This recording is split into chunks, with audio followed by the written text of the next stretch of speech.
Welcome to my channel, All for Health with Jane. Family, the Senzo Meyiwa murder trial continues. Advocate Mnisi still cross-examining Brigadier Gininda.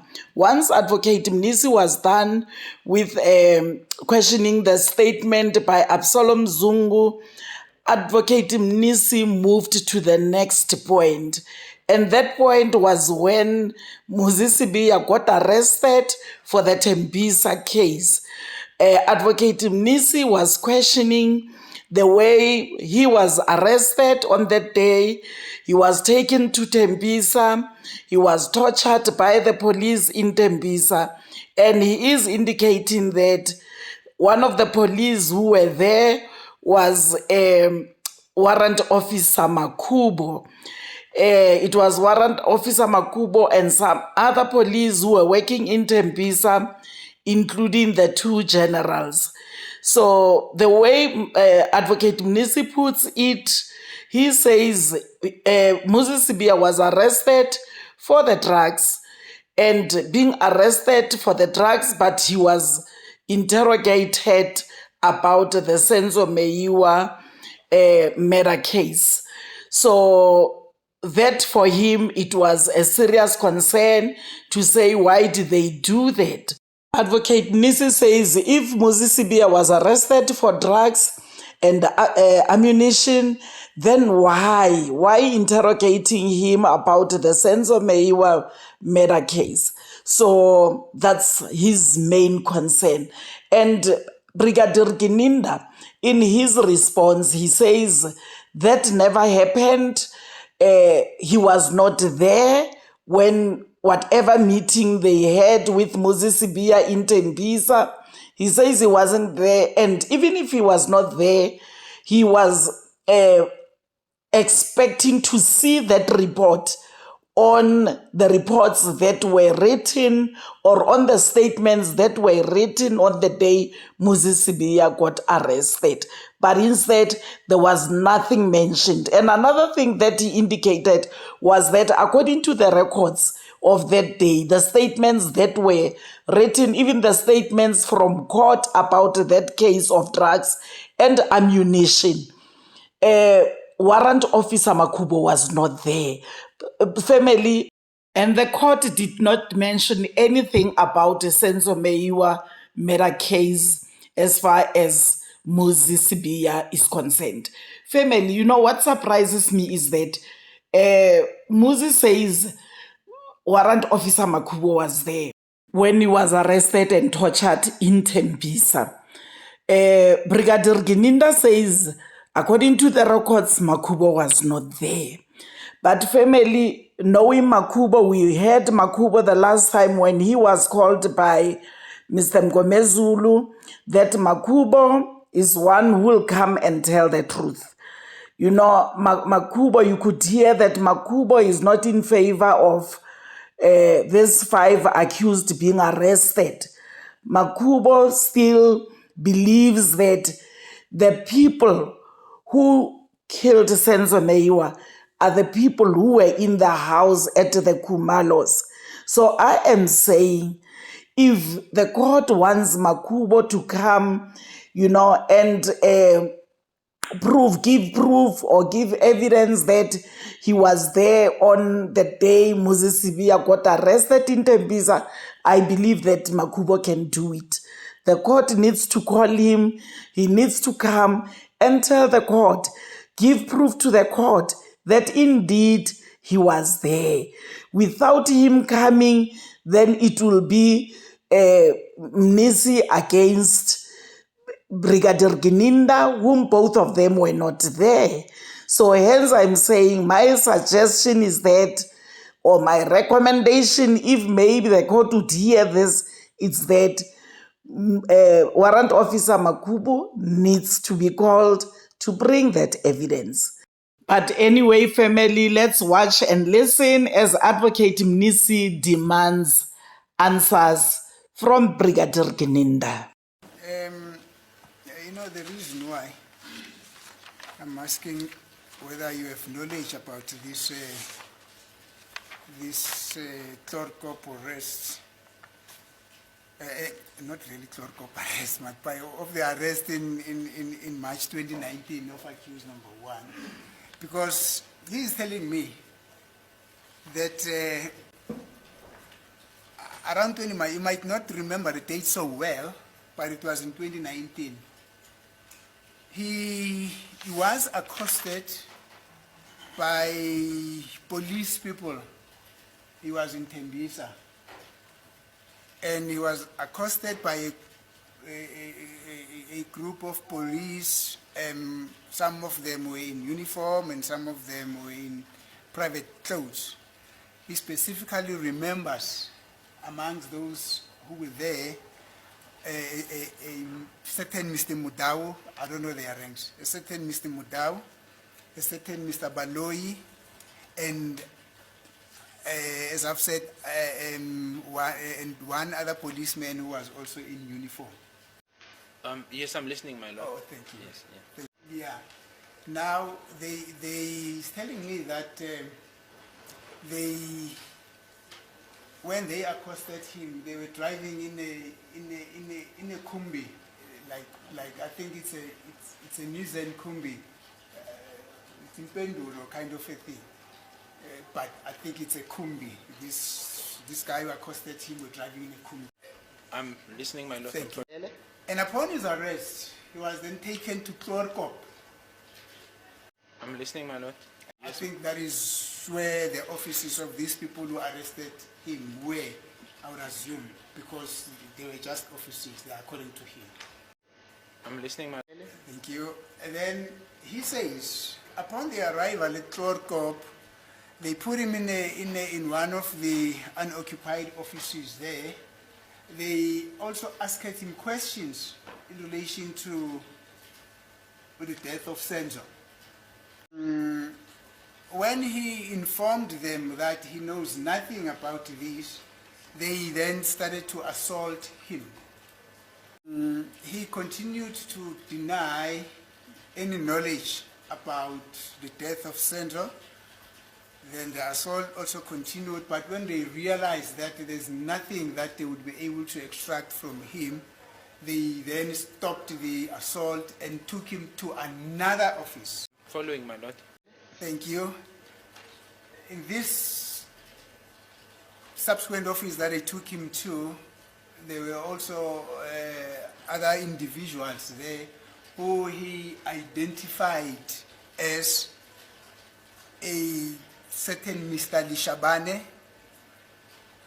There was also a Sibiya there. He's not so sure whether it's general or what, but he's telling me that the way in which he was being addressed, it sounded like he was a high-ranking officer. There was also a Makubo there. There was also Constable Zungu, the one who gave you the information which led you to Absalom Zungu, his father. My lord, can I then have an opportunity to comment on what has been said before we move forward? Because a lot, I won't be able to remember all these things. Okay, Is no, that fine? please. Yeah, can I proceed? So, my lord, insofar as the Tembisa case 217, because I want to start there, Tembisa 217 of 3/2019, there is no statement in that docket. So there is no statement that implicates or suggests that accused number 1 was questioned about this case. In other words, or that he was arrested for the matter before court and that he was then taken through interrogation or interviews insofar as that docket is concerned. There's no such statement, my lord. What is contained in that docket, my lord, from the beginning, from A1 right up to the end, is the issues relating to drugs, and up to the time that the case went cold, we came on the picture. The case was reopened.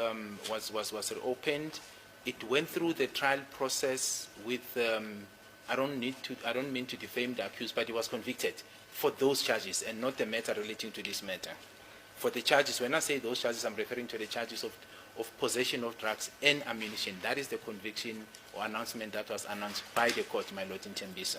Now, relating to this matter specifically, my lord, because in March, I was already assigned to lead this investigation in March 2019. At no stage, myself or any of my team members informed me that there was such information in Tembisa, because if there was such pursuance, it would have been important for me to know as I'm carrying the docket. You know, we followed it, but you followed it once it's brought to you. So at no stage was I informed that accused one in particular was a suspect in this matter. The only time, and really the only time where his name came up was with the Zungus, both the junior and the senior. That is really what made me focus, or made us focus on accused number one, my lord. And that's the essence of what led me to it, not the much story. I'm not aware of it, my lord. We can then proceed, my lord, I think, yeah, and then. Thank you. Then he further says that upon being questioned again about his knowledge about the death of Senzo, now in the presence of Lishabane, Sibiya, Makubu, and Zungu, his response being the fact that he knows nothing. That is when then Makubo suggested that he should rather be released, because it is clear that he does not seem to have knowledge, or he does not seem to have been involved in the commission of, in the death of Senzo. My lord, look, I was not obviously in that meeting, so if it did take place, even to begin with, I won't be able to comment. But what I can say and comment on, my lord, is insofar as Tembisa case 217 of 3/2019, because it is clearly indicated there that he was arrested for the case of dealing in drugs.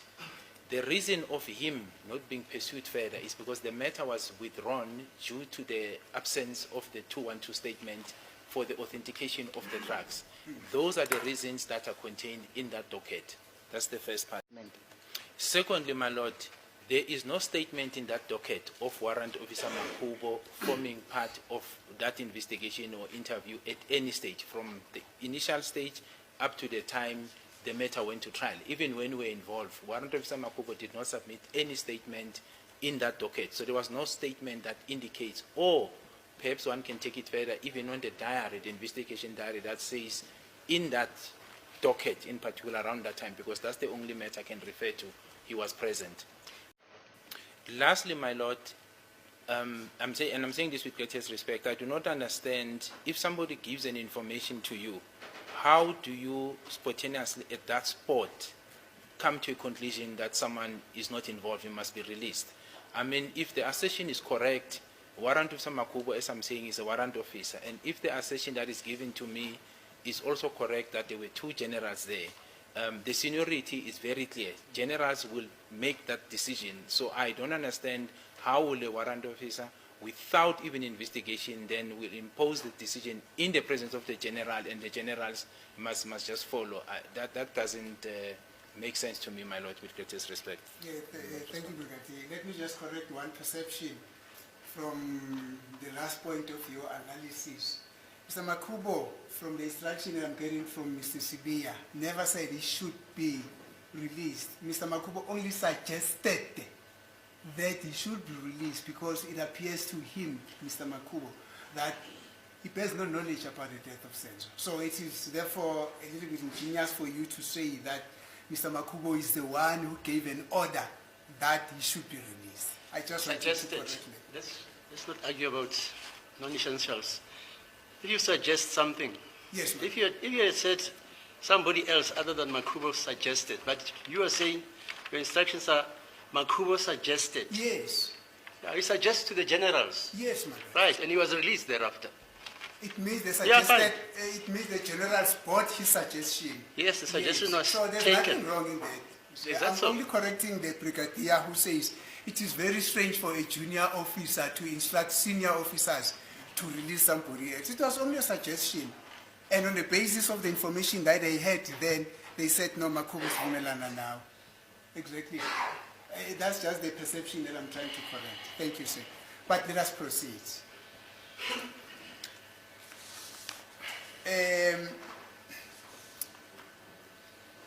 And indeed, he was released and he never was taken to court. I'm not aware, my lord. Like I said, what I know is that he was released because the 212 statement, and that's what is contained in the docket, was unavailable to take the matter forward. That's what I can comment about. Now, thank you, Brigadier. Before we proceed and develop this aspect of what happened at Torco, it's to me it appears like a similar method that you and your team used in the arrest of accused number 1 in 2020 was also used in March 2019 when he got arrested and taken to Torco. And the reason why I'm saying that is as follows. In 2020,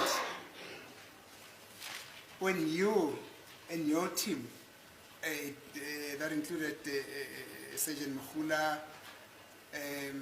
Mabena, etc., etc., etc., when you arrested accused number 1, or when accused number 1 was arrested, it was not directly on this case, but it was on the basis of the case of dealing in drugs. But subsequent thereto, you question him about this case. Not so. And I'm not suggesting there is anything wrong about it. Just the methodology. So my lord, I'll start with the last part.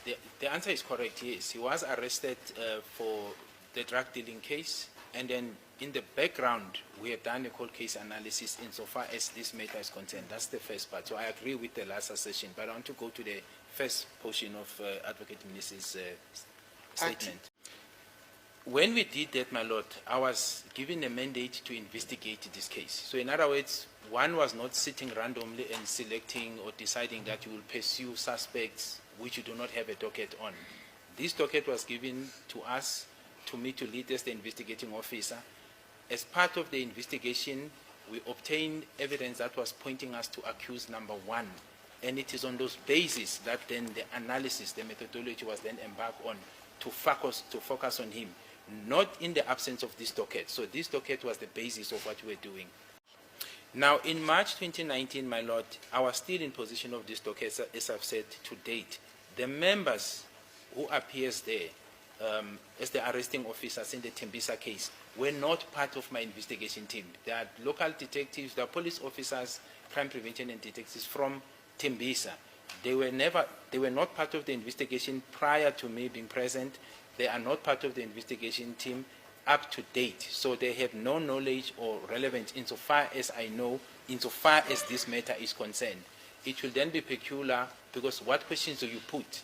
And how do you dispute the answers when you are not sitting with the docket? Because if somebody answers you or you're building a case, you need to see if what is being collected is in line with your docket. So how will investigators pursue someone on a matter that they're not sitting with the docket with? Because in March 2019, I was in possession of the original docket, and I was the lead investigating officer, and I was not part of this interview or whatever that transpired in Tembisa, my lord. No, any of my members that are referred to, my lord, with the exception of Warantusa Makubo, because I'm being told he was there, although I can't confirm. But insofar as the team members that I'm aware of, none of them, including Warantusa Makubo, by the way, informed me that this man was arrested. There was a suspect arrested by the name of Sibiya, and he participated in that interview. He didn't tell me that in the briefing when we were still talking together. I don't recall him saying there's a suspect arrested, and he interviewed that suspect and decided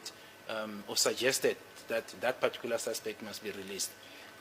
Family, Brigadier Gininda family denies being part of the torturing of Muzi Sibiya in Tembisa. He denies that. You know, Mnisi tries by all means, but Brigadier Gininda says no. I was not there, and that did not happen. Thank you very much, family, for watching this video to the end. Please like it before you leave. Subscribe for my channel if you haven't done so yet. I love you, family. Thank you. Bye.